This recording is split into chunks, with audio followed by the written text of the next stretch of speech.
lady, and Chip. Welcome.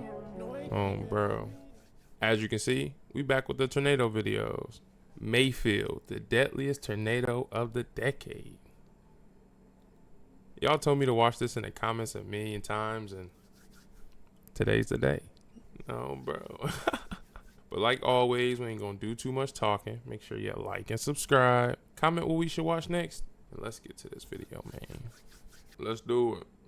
Of December 10th, 2021, and a tornado warning sends out a chilling message. A large and dangerous tornado is heading directly towards the town of Mayfield, Kentucky. And in town, there's a factory with over 100 workers. Some flee the building, fearing for their lives, but most stay because management threatens to fire anyone who leaves. For those— Oh my goodness, bro. Have y'all ever had a boss like that or a teacher like that?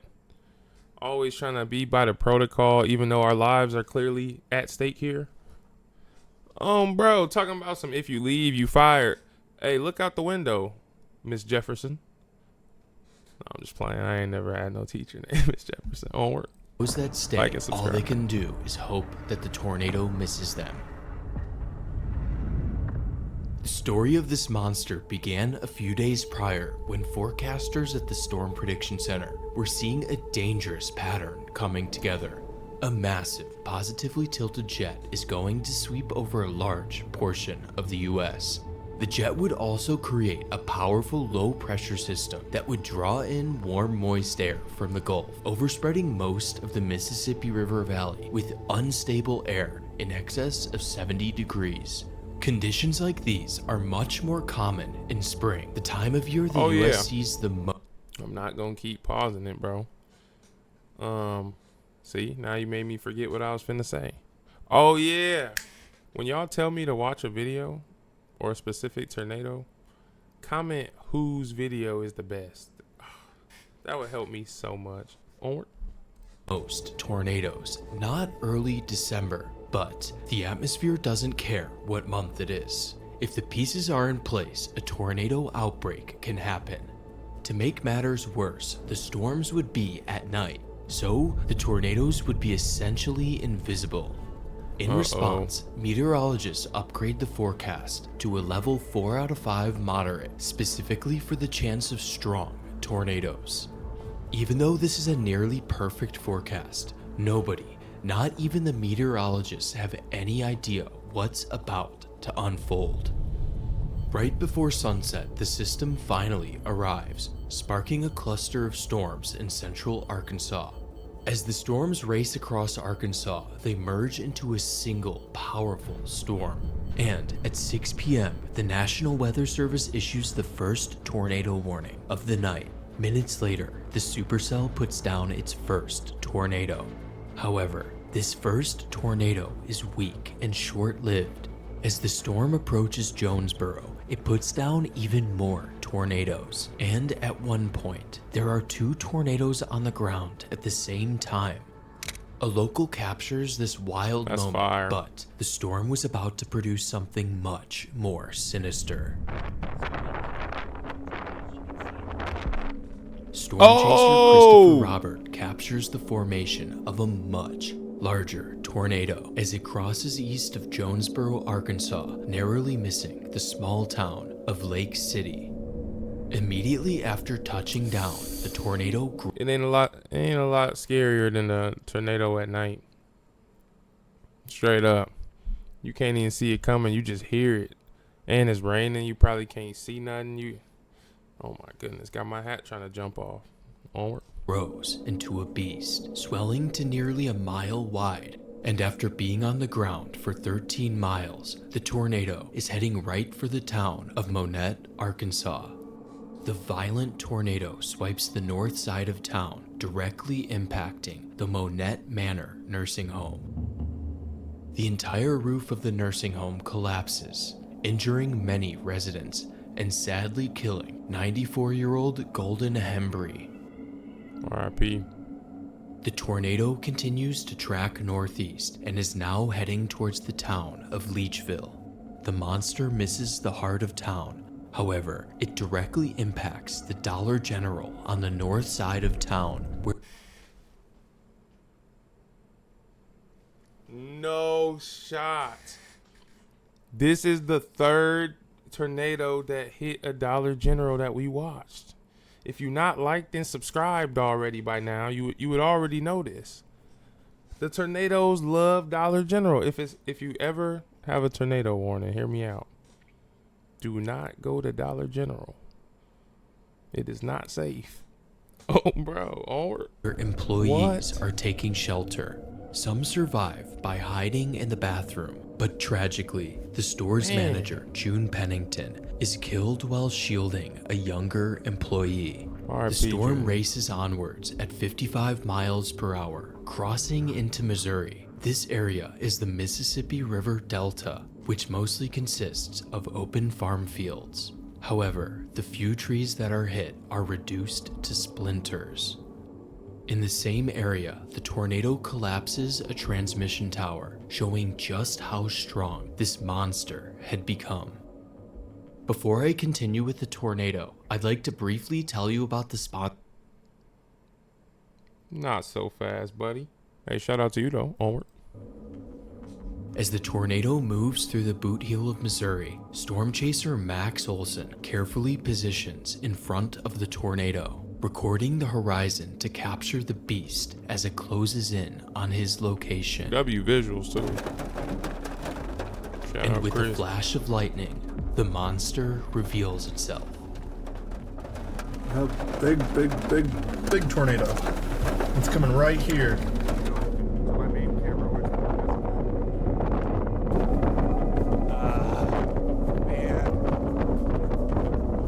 Yeah, that's terrifying, bro. And these videos have scarred me, bro. Every time it's a storm now, I think a tornado finna come grab me, and you know, it ruined me. I might as well go chase at this point. Onward. A power flash can be seen in his footage. This marks the exact moment the tornado hits power lines along State Highway J, directly impacting the home where the Rackley family is taking cover. Sadly, 9-year-old Aniston Rackley is killed. R.I.P. This tragic loss is compounded by the fact the Rackleys had moved into the house less than a week before. The tornado keeps going, now crossing Interstate 55 as Max carefully positions just south of the tornado. There it goes, right in front of me. Just ahead on the highway, George Martin is killed when the tornado strikes his semi-truck. Oh. Alright, hopefully RP. there's nobody on the highway right here. We're about to be in the damaged path. The tornado crosses another major road, Highway 84. Here, Mark Travis is killed when a utility pole is brought down right in front of his car, resulting in a fatal accident. R.I.P. Around this time, Max pulls out his camera Man, and a lot of captures people- the monster, illuminating. How many people did this? That's we early. We still early in. How many people? RP, by the man. industrial lights.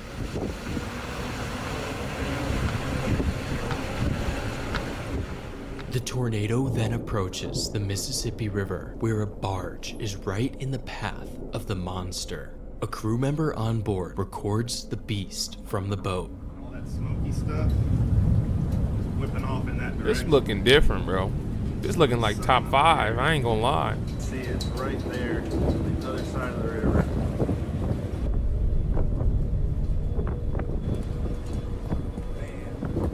Immediately after passing the boat, the tornado briefly makes landfall in Tennessee, officially becoming a tri-state tornado. The tornado then crosses back into Missouri before crossing the Mississippi River for a third time. The unrelenting tornado had now been on the ground for more than an hour, but it's still not finished as it closes in on Reelfoot Lake, a popular hunting destination in the area. Here, Blue Ridge Hunting Resort is struck by the tornado. Many members survive by riding out the storm in the clubhouse. However, Jamie Hall and Steve and Grayson Gunn are sleeping on the second floor when the tornado hits. Sadly, all three are killed. After striking the resort, the tornado sweeps across the lake before making landfall in the town of Sandburg, where more homes and the town's fire department is destroyed, and resident Danny Inman Sr. is killed. As the tornado exits town, its intensity starts to wane. After tracking 80 miles and claiming the lives of 8 people, the seemingly unstoppable tornado finally comes to an end. However, the supercell was still going, and it was about to do something even more catastrophic. The storm's mesocyclone, or the powerful engine driving these tornadoes, briefly becomes unstable, producing several weak, short-lived tornadoes. But soon, the delicate balance of the meso is re-established, and at 8:54, one of the most infamous tornadoes in American history touches down.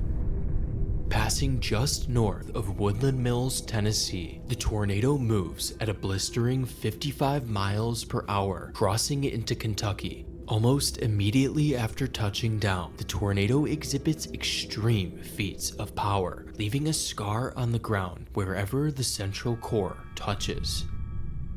It's only a few minutes before the tornado approaches the small town of Casey, Kentucky. And not only is the tornado extremely strong, it has grown to 3/4 of a mile wide, which is wider than the town itself. When the tornado hits, all buildings on the east side of town are leveled, and Wade Lyle loses his life as he shelters in a mobile home with his girlfriend. Wade is the first victim of this tornado, but he would certainly not be the last.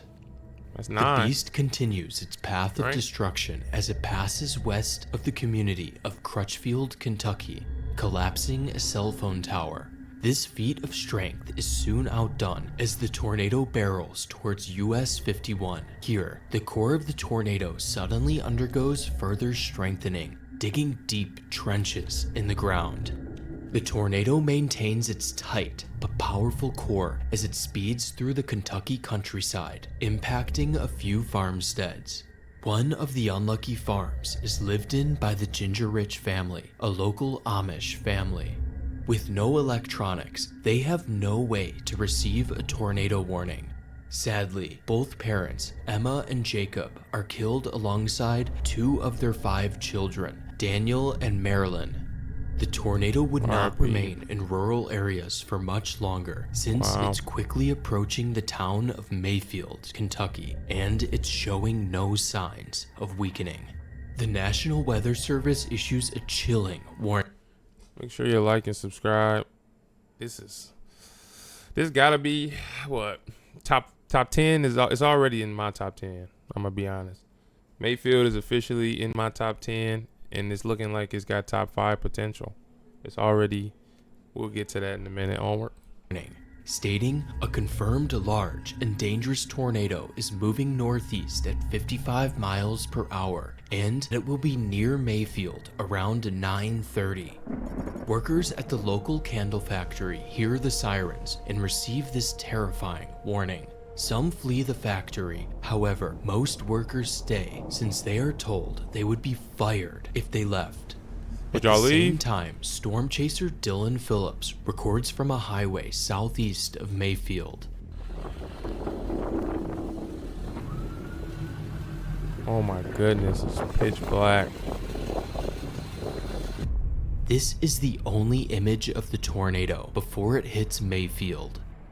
The monster strengthens even more right as it enters the outskirts of Mayfield, completely sweeping homes off of their foundations. Kathy Green is the first victim in town, and just down the road, Derek and Pamela Gilbert and Jamie Wagoner are all killed in the same home. Around the corner, Robert Baldry is thrown from his home and does not survive. And 2 doors down, R.I.P.. Jessica Cook, who is 6 months pregnant at the time, is tragically killed alongside her unborn child. And Bobby Spaulding is killed while trying to escape. The tornado is now seconds away from the candle factory. When the tornado hits, the walls and roof of the building are shredded apart, and massive industrial machinery collapses onto the workers below. Over 100 people are trapped underneath the industrial machinery and sheet metal, with some suffering chemical burns from all the toxic material they're exposed to. A worker live streams from the rubble in a desperate attempt to call for help. Please, y'all, get us some help. We're at the candle factory in Mayfield. Please, please. Y'all, please send us some help. Somebody please send us some help. We are trapped. Of the over 100 workers trapped at the factory, 9 are killed. Some of the victims' bodies take more than 2 days to recover due to the amount of debris covering them. R.I.P. After man. ravaging the candle factory, the tornado enters the heart of town, overtaking more homes, killing Ollie Reeves. The monster then moves into the downtown area, striking many large It ain't fun when it's, you know. It ain't beautiful when it's, you know. When it's in the rural areas, it's cool, but bro, this thing is catching. This thing is out of control, bro, and we still got some video to go. This is crazy, bro. RIP for sure. Story buildings, causing them to buckle. Rosa Sanders is killed when the top floor of her apartment building collapses. And a block to the north, a large brick church is reduced to a pile of rubble. Security cameras in town record the deadly blizzard of debris whizzing through the air.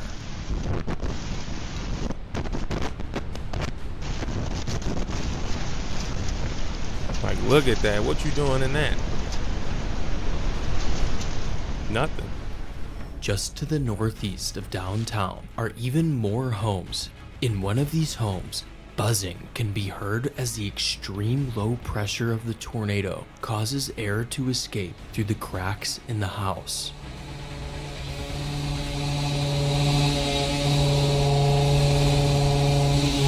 So you telling me it's a tornado that sound like Texas Chainsaw Massacre?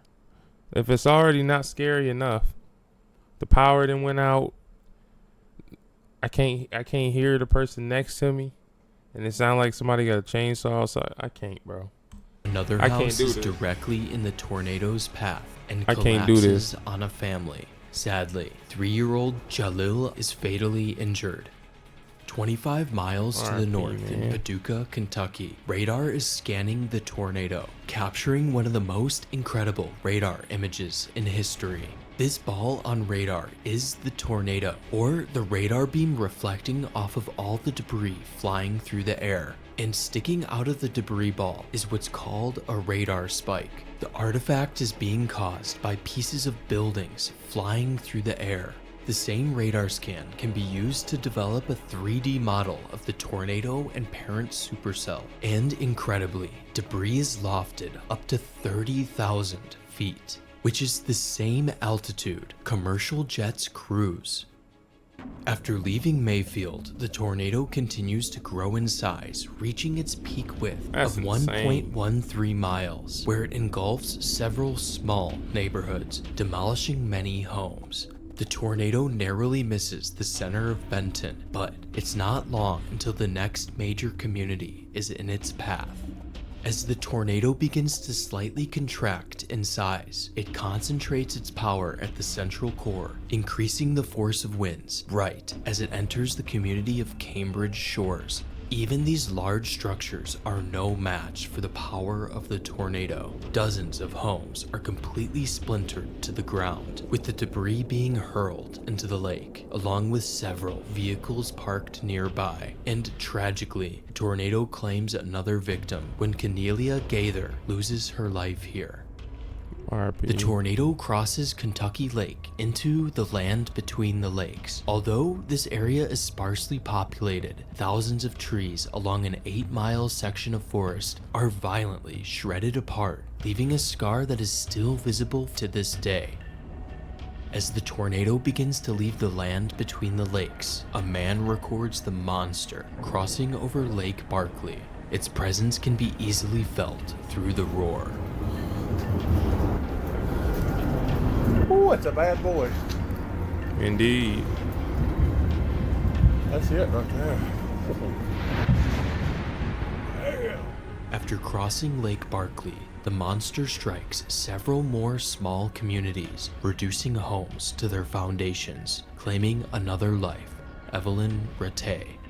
It's not long until the town of Princeton is under threat. Based on the tornado's current trajectory, it seems as though the tornado will miss Princeton to the south. However, this trajectory puts the subdivision surrounding the Princeton Country Club in the direct path. Here, several large, well-built homes are leveled to the ground, with one being impacted with such violence, part of the foundation appears to be torn from the ground. By some miracle, nobody dies near the country club. However, the tornado is threatening another local, Janae Crone, who's desperately trying to escape the tornado in her truck. Why'd she leave where she was at? Looked like she was straight. There ain't no turning around now.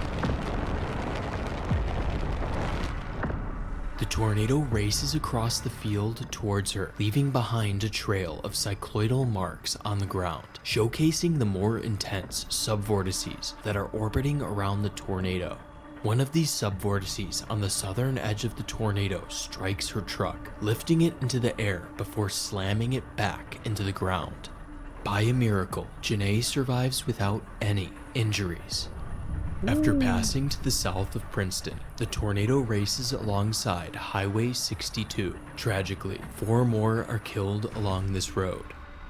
Even though the tornado had already been on the ground for 80 miles, some of the darkest moments have yet to happen as the tornado now enters the town of Dawson Springs.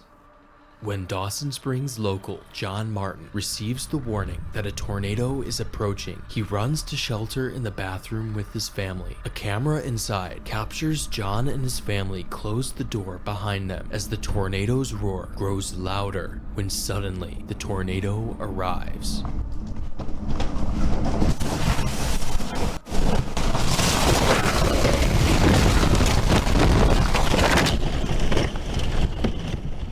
John and his family all survive without any injuries. Meanwhile, on the east side of town, another family takes cover in their bathroom, doing exactly what John and his family did. Their house is instantly shredded when the tornado hits, and the entire family is thrown by the winds. They all go to the hospital to get treated for their injuries, but sadly, newborn Oakland would not make a full recovery. The powerful tornado plows right through town, leaving a visible path of destruction through the heart of Dawson Springs, sadly killing 15. It's hard to imagine a tornado becoming any worse, but the tornado grows even larger and stronger, derailing and throwing several train cars uphill as it closes in on the town of Bremen. Uphill is crazy. Local Eddie Knight hears the tornado approaching and goes outside on his front porch to record the monster as it creeps closer.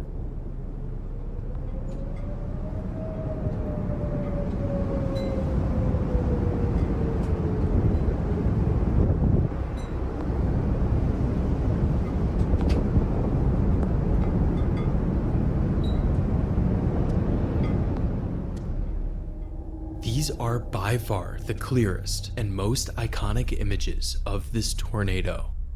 While Eddie Knight records, the tornado is moments away from striking a home where the Vincent family is in their underground tornado shelter. As the family waits, The unimaginable power of the tornado's core passes directly over them, tearing the home apart so violently it rips parts of the concrete foundation, granulating them into tiny, unrecognizable fragments. Despite the incredible power of the storm, the shelter does not budge, saving the family.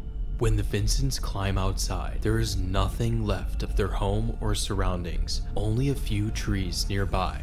Long as Timothy you Vincent live. had recently built the house alongside the shelter. In the very rare chance a tornado ever struck, he could have never realized that single decision to build an underground storm shelter saved his family.